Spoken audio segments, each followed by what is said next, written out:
Every day where the little engines work, the crisp air is suddenly filled with a familiar noise. The lakes and mountains have many visitors, and Harold the helicopter flies the sky, making sure that no one is in trouble. All present and correct.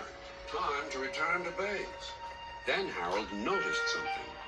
A sturdy diesel was coming round the mountain. Harold flew lower for a closer inspection. "I'm Harold. Who are you?" "I'm Rusty," replied the diesel. "Don't recall seeing you before. What brings you this way?" "Sir Topham Hatt sent me to help the other engines," huffed Rusty. This was no time for a chat with a helicopter. "Well done. Cheers, and keep up the good work." "Cheeky chopper," muttered Rusty. "Not long now," encouraged the driver. "We'll soon be at the top station." Peter, Sam, and Sir Handel were glad to see Rusty. Even so, Sir Handel wouldn't stop grumbling. The cars didn't like Sir Handel and wanted to play tricks on him.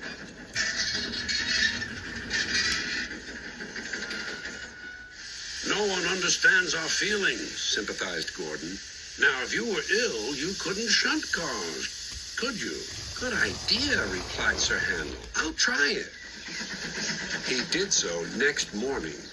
"I don't feel well," he groaned. There wasn't time to examine him, so some of his cars were coupled behind Peter Sam's coaches. Rusty promised to follow with the rest. Peter Sam didn't mind the extra work. He left his coaches at the station and trundled cheerfully on. Soon they reached the quarry where the cars were needed. Empty cars at the bottom of the slope are hitched to a cable.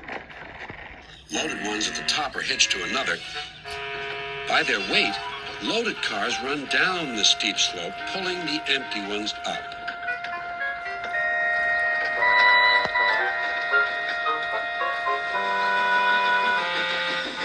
Peter Sam duly waited at the bottom of the slope for the loaded cars.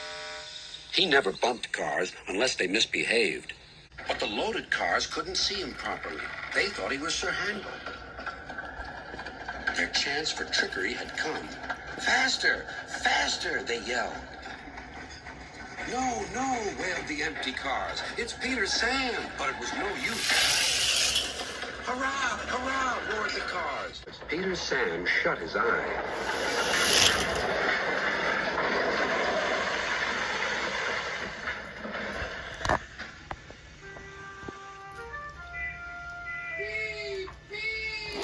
Peter Sam. Rusty was working nearby and came to help clear up the mess. "Bust my buffers!" exclaimed Rusty. "Never mind, Peter Sam. We'll get you out." Peter Sam felt battered. His funnel was cracked and his boiler dented. "Thank you, Rusty," he sighed and limped slowly home.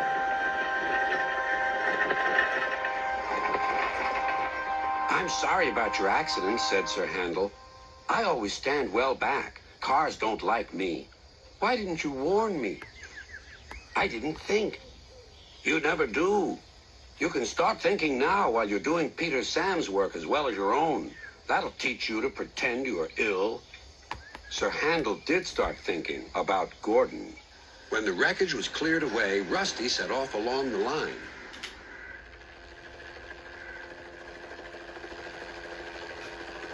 "Splendid to see you again," whizzed Harold. "I'm completing my evening's lookabout."